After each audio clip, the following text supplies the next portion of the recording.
herinnering dat Jesus opgestaan het, dat hy leef, dat hy hier ook vanoggend saam met ons teenwoordig is.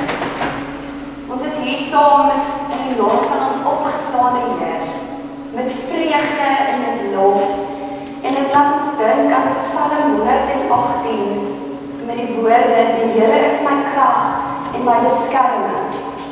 Hy het my tot oorwinning gebring. Ons kom vandag met mekaar in die helder lig van die Heilige Week.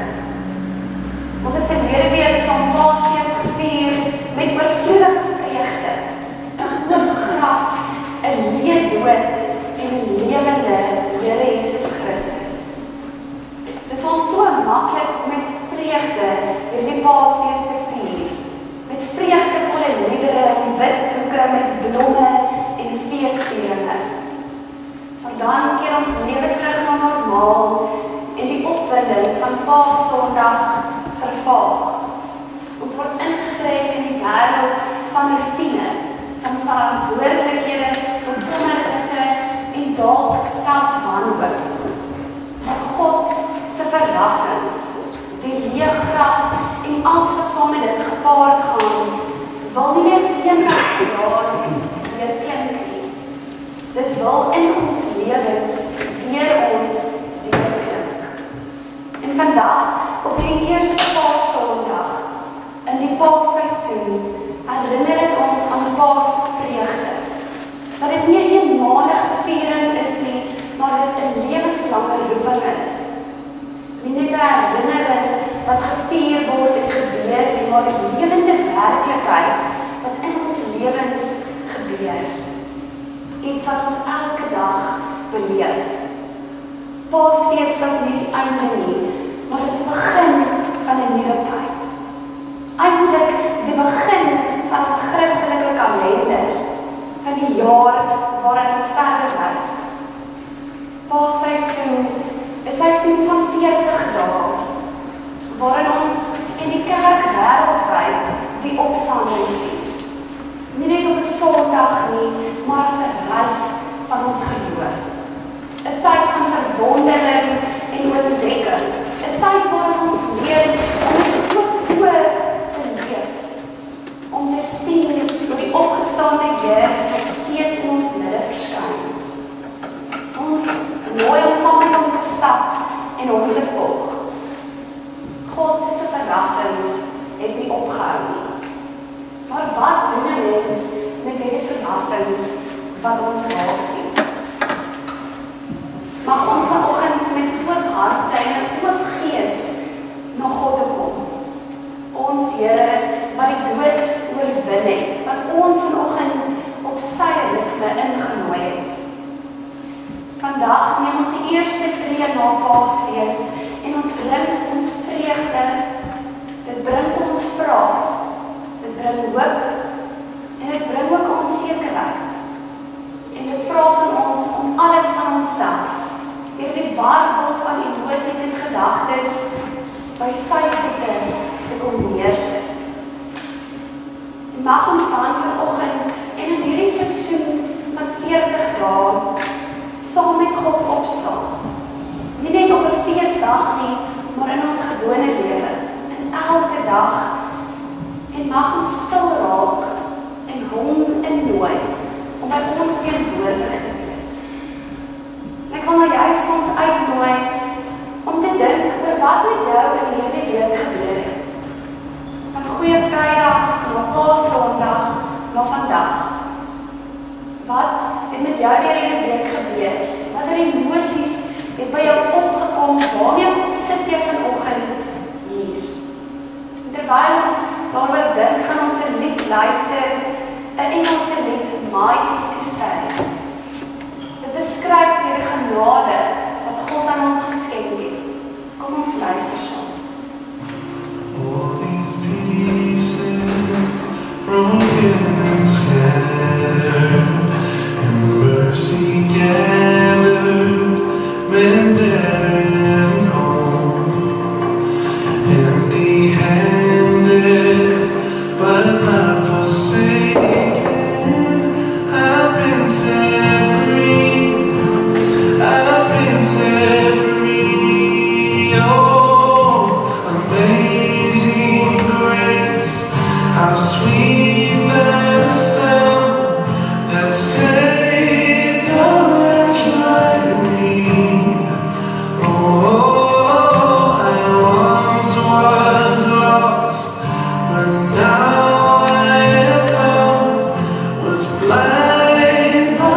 Oh, I can see you now. Oh, I can see the love in your eyes, laying yourself down, raising up the broken to life.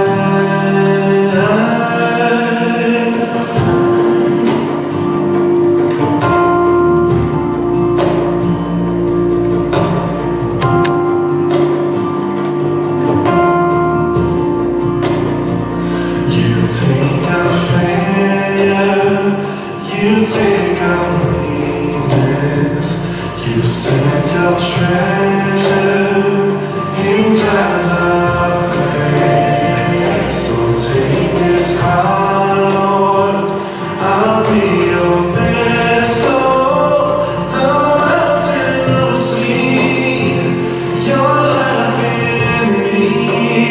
Oh, amazing grace, how sweet the sound that saved a wretch like me.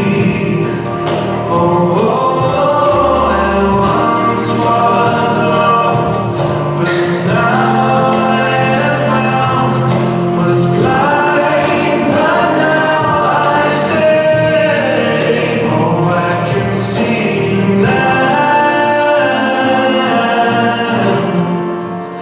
Oh, I can see the love in your eyes, laying yourself down,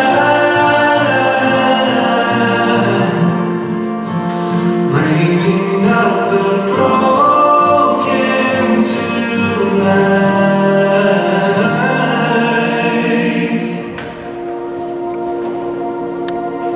Oh.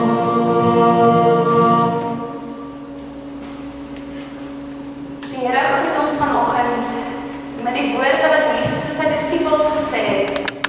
Vrede vir julle. Vanoggend kan ons opstaan met vrede en vreugde en saam die Here loof en prys. Kom ons staan met sing. Here, wie is my lewe? Ek wil nie veilig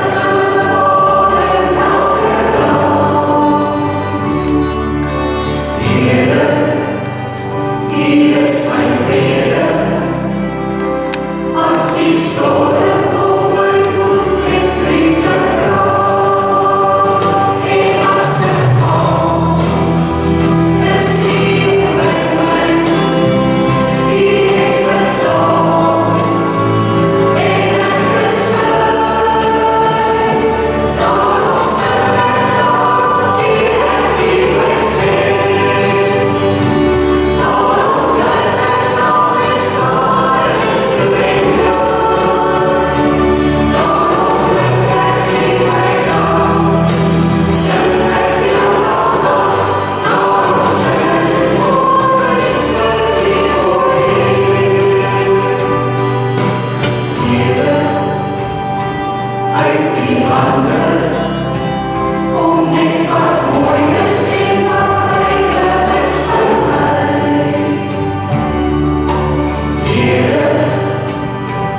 Wat dink jy kan hierdie ballon doen? Dink jy hy kan beweeg so op sy eie? Kan hy? Ja, as jy hom opblaas, gaan jy hom opblaas vir my.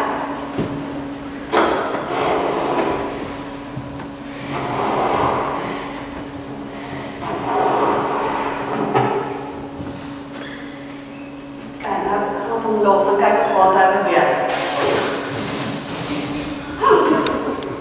Ja, so, wat dink jy? Die ballon kan niks met sy eie gedoen het nie. Maar as hy hom opgeblaas het, dan beweeg hy. Dus so is ons ook. En so gaan ons lees van Petrus. Want Petrus was soos hierdie ballon. En hy kon nie veel beweeg of van God getuig nie. Maar toe die Heilige Gees in hom gekom en hom met sy liefde so opgeblaas, soos hierdie ballon. En toe kon hy beweeg waar God wil hê. So ons kan nie, as ons hom los, ons kan nie kies wat rigting hy beweeg nie. So hy gaan enige plek. So as Jesus sy liefde in ons blaas, omdat hy lief is vir ons, dan blaas hy ons so op, dat ons soos 'n ballon met lig gevul is. En dan beweeg ons waar hy ons wil hê ons moet beweeg. En saam met die beweeg, maak ons 'n geraas. So God vra van ons, dat ons moet beweeg en geraas maak, om sy liefde almal rondom ons te deel. Kyk, so gaan jy onthou met die ballon. Jy moet vir al jou maatjies 'n ballon gaan opblaas en dan vir hulle sê, okay, dis dit.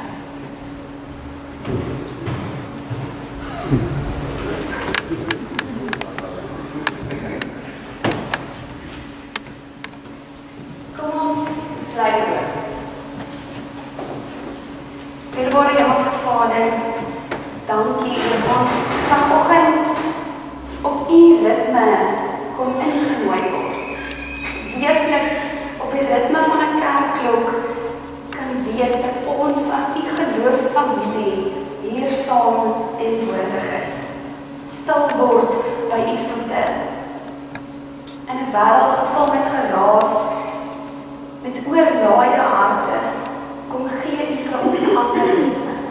Die ritme van genade, die ritme van opstandingslewe. Dankie dat u ons roep om te rus in u teenwoordigheid. En ons te herinner dat daar 'n ander werklikheid vir ons is.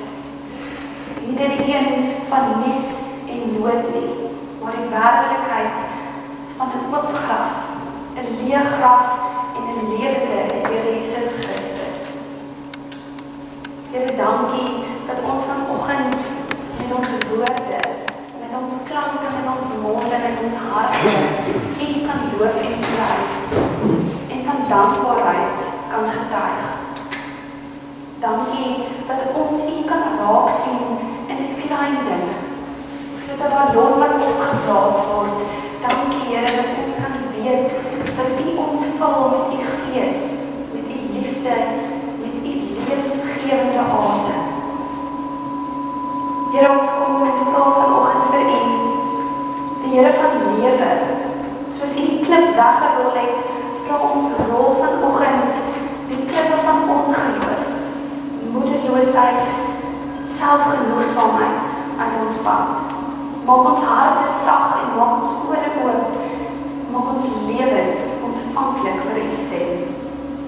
Wanneer ons die woord oopmaak, laat dit nie net letters op papier is, Here, maar die stem van 'n lewende God wat tot ons spreek. Ons vra dit in u naam alleen. Amen. Ons lees vandag saam uit Handelinge 5, 'n teks wat ons in die hart van die vroeë kerk se opstandingsgebeurtenisse plaas. 'n tyd van kragtige werk van die Heilige Gees, maar ook groeiende oppositie. Handelinge is geskryf deur Lukas en kom wys vir ons die opgestaande Jesus.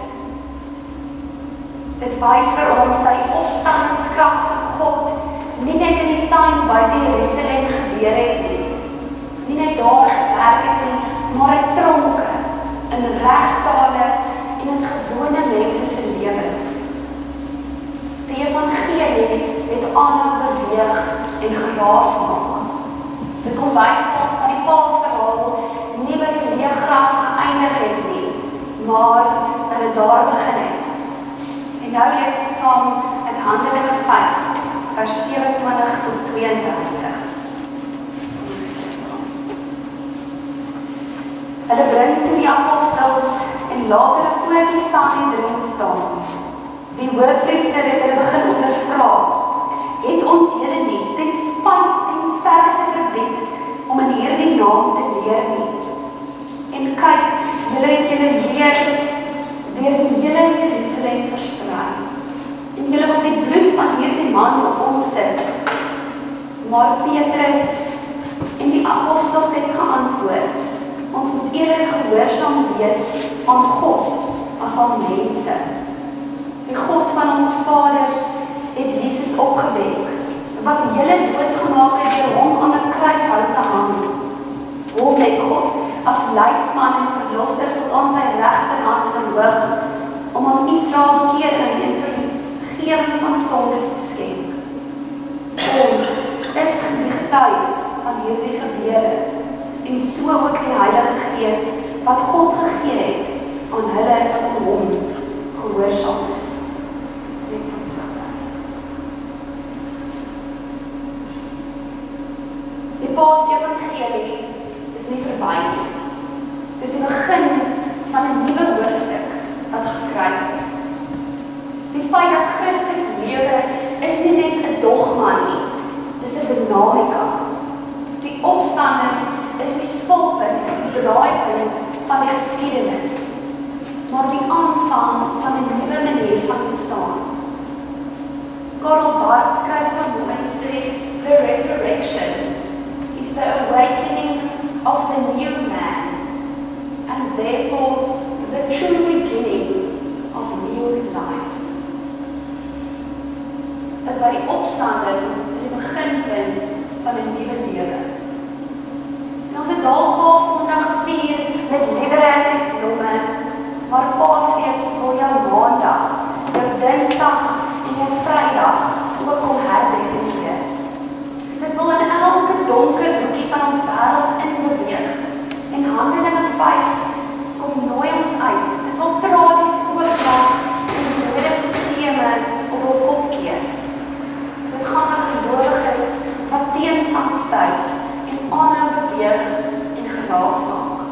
En wat hierdie teks doen, dit is wat God doen en dit is wat die kerk moet doen. Dit is nie die eerste keer dat die Sanhedrin vereis dat die apostels voor hulle moet verskyn nie. Dat hulle hulle opdrag moet verdedig nie. 'n Kort rukkie voor hierdie teks het Petrus 'n krepeel bedelaar genees. Die genesing het 'n groot skare wat die pilaargange van Salomo bymekaar gebring. Petrus het hulle van Jesus geleer en in sy prediking vir die skare het hy gesê dat hulle het in onkunde gehandel toe hulle die Messias gekruisig het. Hy het toe die skare tot bekering geroep. Hy het vir hulle gesê dat God Jesus uit die dood opgewek het. En hy sê daarom het God sy dienaar na die wêreld gestuur. Hom daarin laat kom en hom heel eerste na julle toe gestuur om vir julle tot 'n seën te wees. Deur elkeen van julle sy verkeerde paaie af terug te bring. Ongeveer 5000 mense het gedurende hierdie tyd tot bekering gekom. Dit was die eerste keer wat Petrus voor die Sanhedrin moes verskyn. Die tweede keer was daar so baie tekens en wonders onder die volk plaasgevind, dat die mense siekes in Jerusalem se strate uitgedra het. Dat hulle gelê het in die paaie, gewag om genees te word. Toe is hulle weer voor die raad verskyn en gearresteer en in 'n tronk gegooi. Maar wonderbaarlik deur die nag het 'n engel die tronkdeur laat oopmaak en is hulle vrygelaat. En hulle het dadelik hul onderrig in die tempel hervat. Die volgende dag het die Sanhedrin uitgevind dat die apostels nie meer in die tronk is nie. Boonop was die apostels in die tempel besig om Jesus te verkondig. Die bevelvoerder is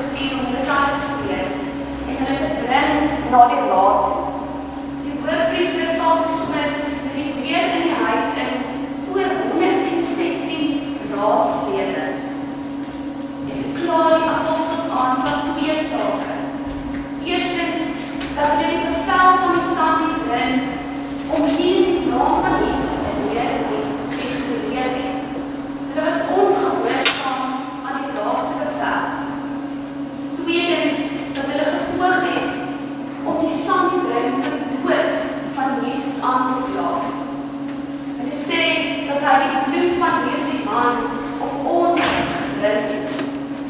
Die apostels en hulle werk moet daarom dadelik in die kiem gesmoor word. Hulle kan nie so aangaan nie, want die raad begin sleg lyk. Hulle werklikheid word in twyfel getrek. Maar kom ons staan stil vir 'n tyd by Petrus. Dieselfde Petrus wat die Here 3 keer verloon het. Voorheen bang, ontkennend en wegkruipend was. Die einste Petrus staan nou voor die hoogste godsdienstige gesag in Jerusalem. Dieselfde mense wat Jesus veroordeel het. Dit word maklik 'n herhaling van Golgotha geword het. Maar daar's 'n wending, 'n hemelse omkeer wat plaasvind. Want Petrus staan nie as 'n beskuldigde nie, maar hy staan as 'n getuie. Wat het in hom verander? Wat het met Petrus gebeur? En die antwoord is nie moed van homself nie, maar deur genade alleen. Die opstander het sy verlede herskryf en die Gees het sy toekoms kom heroriënteer. En hierdie verandering het nie oornag plaasgevind nie. As ons terugkyk en begin Handelinge 2, sien ons hoe Petrus met vrymoedigheid begin getuig. 'n Vrymoedigheid wat verder groei in Handelinge 3 en 4. In Handelinge 4 lees ons toe die raad die vrymoedigheid van Petrus en Johannes sien, was hulle verbaas, want hulle was eenvoudige mense sonder geleerdheid. Hierdie reis van groei en getrouheid help ons verstaan dat vrymoedigheid 'n vrug van die Gees is en nie 'n karaktereienskap alleen nie.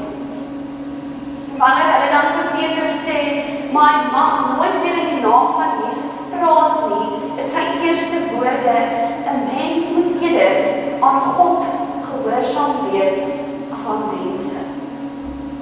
Petrus gebruik hierdie kans om sommer die evangelie vir die raad te verkondig.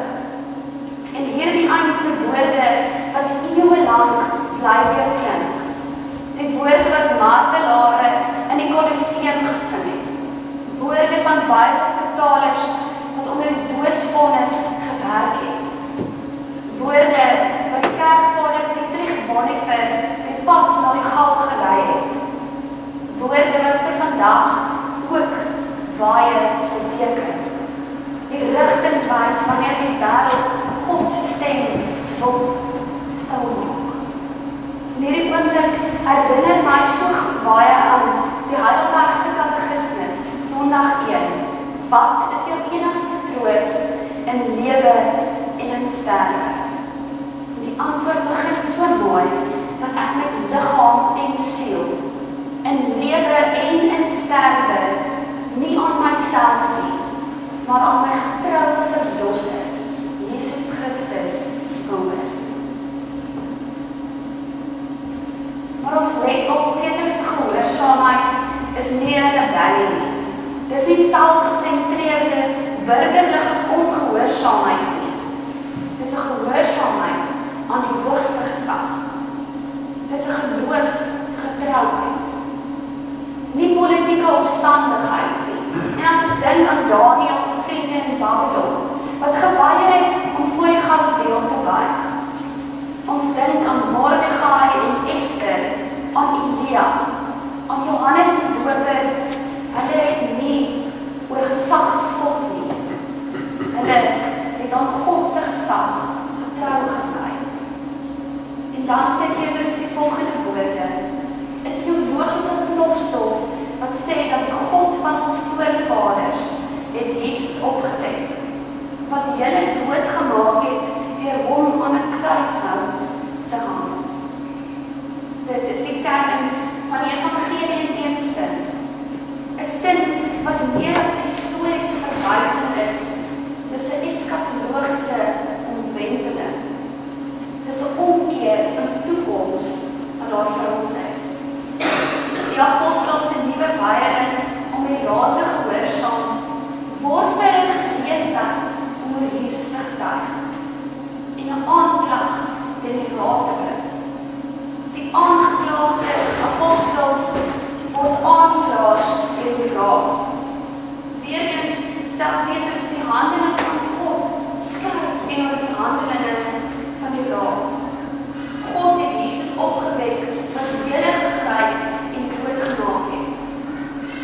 deur die moordenaars hande van die raad, het God die wêreld verlossing gebring.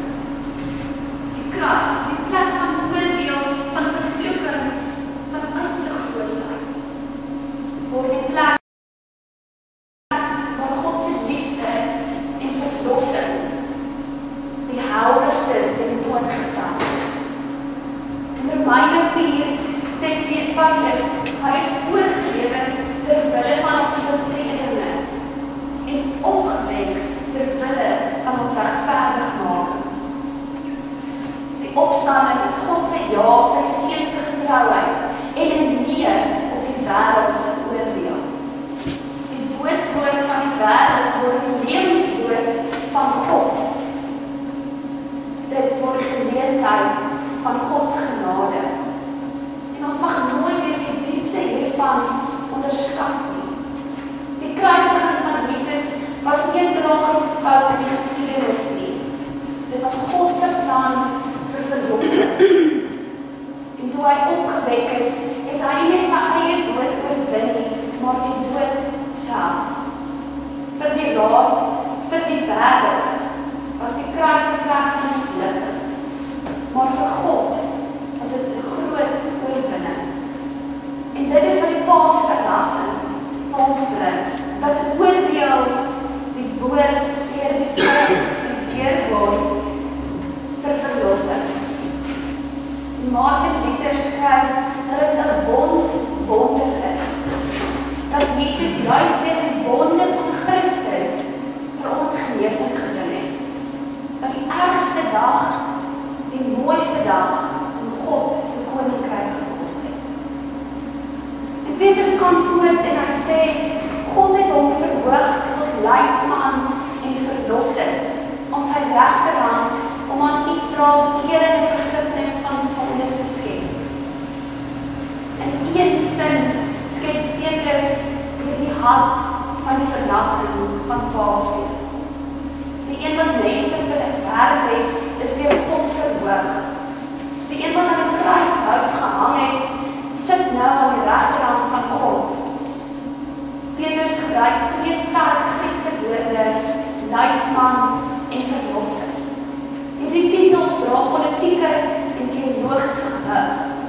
Dit daag die heersende maginstellings uit en in die Romeinse wêreld het hierdie titels aan keisers toegelig.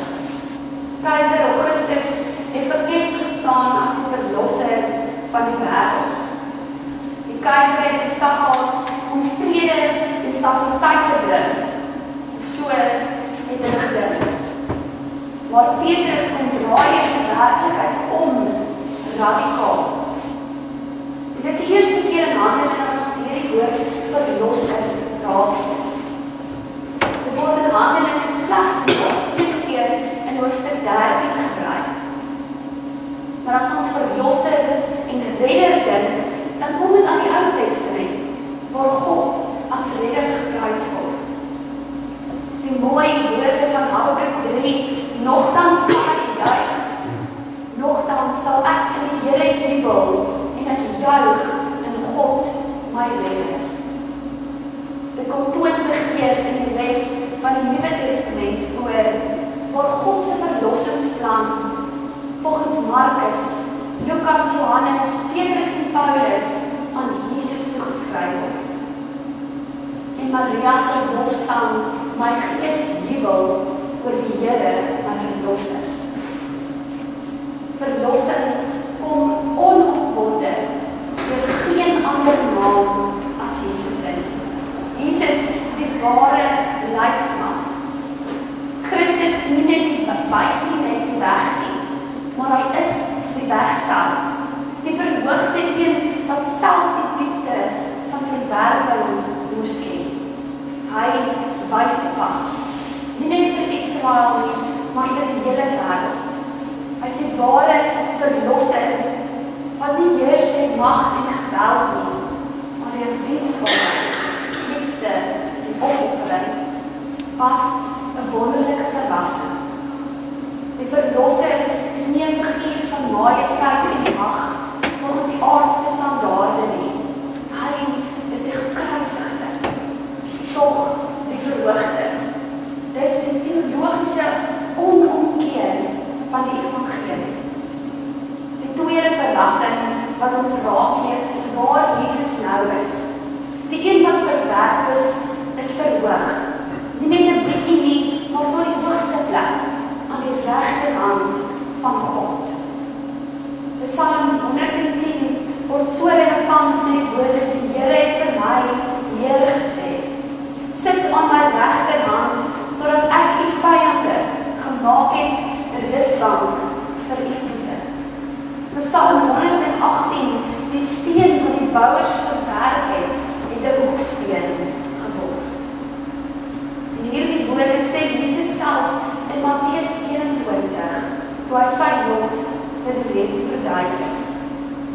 Die wêreld het hom weggewerp, maar God het hom verhoog. Die wêreld het hom gespot, maar God het hom gekroon. Dit is die belangrikheid van ons geloof. Jesus is nie 'n martelaar nie. Jesus is nie 'n goeie leraar wat gesterf het op 'n tragiese wyse nie. Jesus is die verhoogde Heer, die koning van alle magte. Efesiërs 1, toe hy hom uit die dood opgewek en hom laat sit aan sy regterhand in die hemele, ver bo elke owerheid en gesag. Jesus se verhoging is nie net 'n gebeurtenis nie. Dit is 'n aanwysing van sy heerskappy.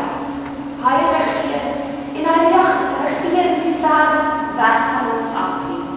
Ja, hy sit aan die regterhand van God, maar hy is ook hier by ons teenwoordig.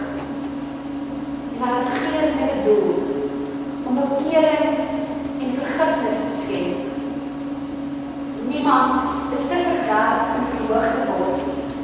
Die kerk is juis 'n gemeenskap van mense wat die wêreld eintlik sou afskryf, maar wat deur Christus se opstanding 'n nuwe identiteit ontvang. Die derde verrassende omkeer sluit Petrus sy woorde af. Ons is getuies van hierdie dinge. Ons het die Heilige Gees wat deur God gegee is aan die wat aan hom gehoorsaam is. Dis een van die kragtigste stellings oor die aard van Christelike getuienis. Petrus sê nie, ek was daar en ek is 'n getuie nie, maar hy sê, ons is getuies. Dis identiteitsverklaring. Dit sê iets oor wie ons is en nie net wat ons gesien en beleef het. Die doopformulier verklaar soopsonders. Ons word in God se verbond en gemeente opgeneem. Met Christus begrawe en opgestaan tot 'n nuwe lewe. Die doop herinnering van ons identiteit in Christus, die opgestane Heer. En ek wil jou uitnooi om na die diens jou hand in die doopbad te kom druk as 'n herinnering van jou doop. Die nuwe identiteit wat Christus in ons losgemaak het. Die nuwe lewe is nie net passief nie. Dit sê nie net van ons dat ons moet sit en luister en net door ontvang nie.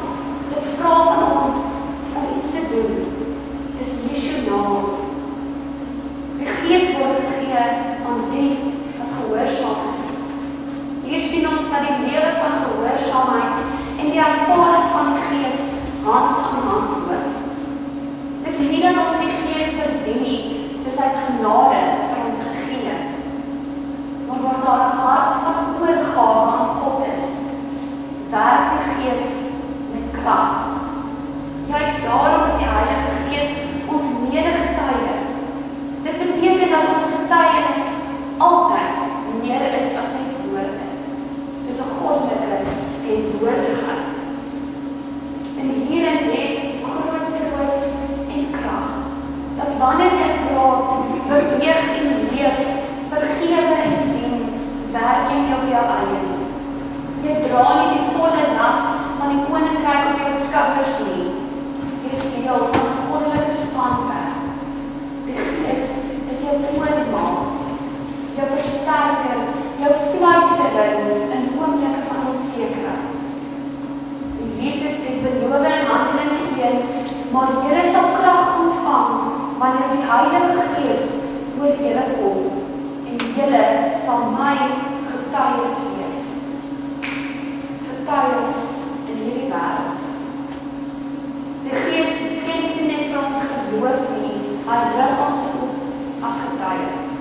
Die apostels was nie politieke leiers nie, hulle was nie geleerd soos die raad nie, maar hulle was vol van die Heilige Gees. En dit maak hulle onstuitbaar. Dis die Gees wat hulle verander en dieselfde Gees woon in een en elk van ons.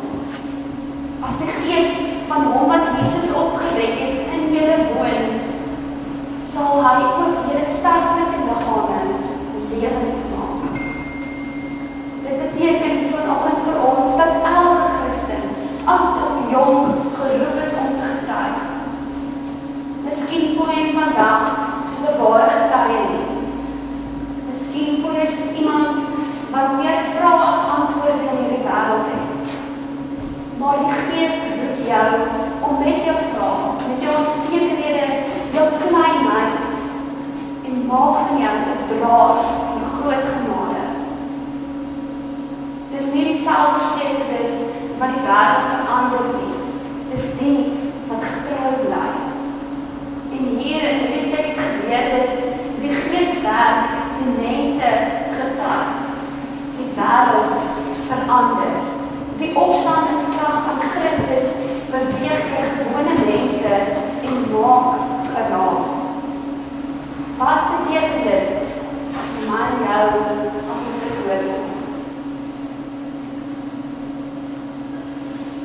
Die Paasverrassing leef voort. Nie net as 'n storie wat lank terug geskryf is nie, maar 'n simfonie wat vandag nog speel. Deur my en deur jou. En Handelinge 5 wys vir ons dat nie net dit wat gebeur het, dat dit daar was, maar dat dit moontlik is vir nou. Gewone mense word met die Gees vervul om getuies te wees. Verwerping word verhooging, oordeel word verlossing. En daardie beweging, hierdie goddelike dans, duur steeds voort. Die Heilige Gees het nie net gaan sit nie. Die kerk mag nie net stil bly nie. Ons leef in 'n wêreld wat graag sê, wees stil. Bly in jou hoekie, moenie Jesus se naam in die publieke sfeer spreek nie. In die wêreld word stilte dikwels gelyk gemaak aan die veiligheid.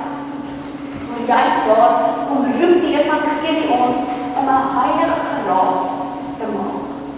Nie 'n geskinder of gestrei nie, maar die soort geraas wat lewe bring. Geraas van hoop, geraas van liefde, geraas van waarheid en van getuienis. Die heilige geraas is wanneer jy vrede bring waar daar konflik is. Wanneer jy reg optree, selfs al kos dit jou iets. Wanneer jy liefde wys aan diegene wat anders is as jy. Die klank van 'n lewe saam met Christus wat weergebore is. So wat is die klank van jou lewe? Is jy deel van God se sinfonie van getuienis? Want om in Christus opgewek te wees, beteken nie net om te glo nie.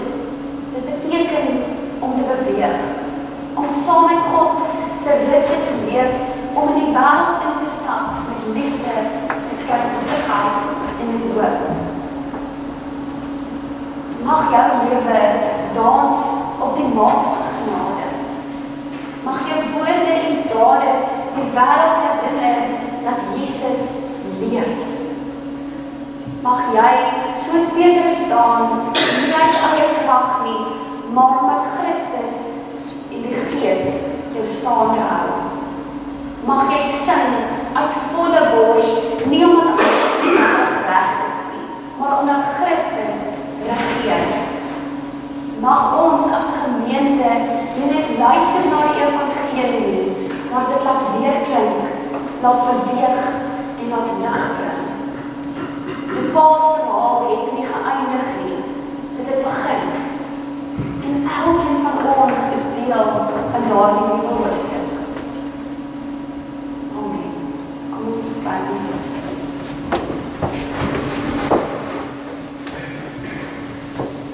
Here Jesus Christus, ons lewende verlosser, ons staan in verwondering van u teenwoordigheid.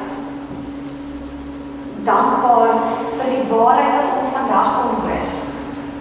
Die waarheid van die opstanding, die krag van die Gees en die roeping vir ons lewens.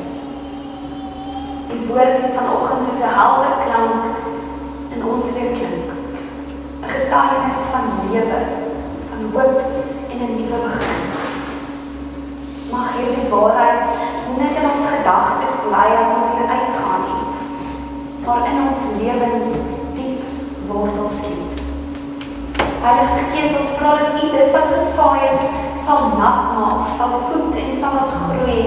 Mag ons nie net hoorders wees nie, maar bewegers van U koninkryk op aarde. Mag ons nie net luisteraars wees nie, maar draers van die lig van die opgestaande Heer. Draers van hoop, getuies van die verhoogde leidsman in wie ons lewe en ons roeping ten diepste lê. Here, gee dat ons nes Petrus met vrymoedigheid sal leef. Nie in ons eie krag nie, maar met die sekerheid dat U ons roep, ons toerus en ons lei. Mag ons elke dag opstaan in U opstandingskrag en U naam groot maak deur wie ons is, deur dit wat ons doen. Laat U verrassing ook in ons lewe deurklink. Ons bid dit in die naam van die Here Jesus Christus, die leidsman en die verlosser, die een wat ewig is, nou en vir ewig. Amen. Kom ons dien die Here met ons offergawe.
Om te sien die grense wat ons binnehou. Maak ons hande om te dien, waar ons is die koninkryk te bou. Laat ons lewens melodie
van geseën. Mag die Here julle vol met geloof en gehoorsaamheid, dat julle sy woord met vrymoedigheid sal dra. Mag Christus self julle krag wees en die Gees julle lei in waarheid en liefde. Gaan in sy vrede. Amen.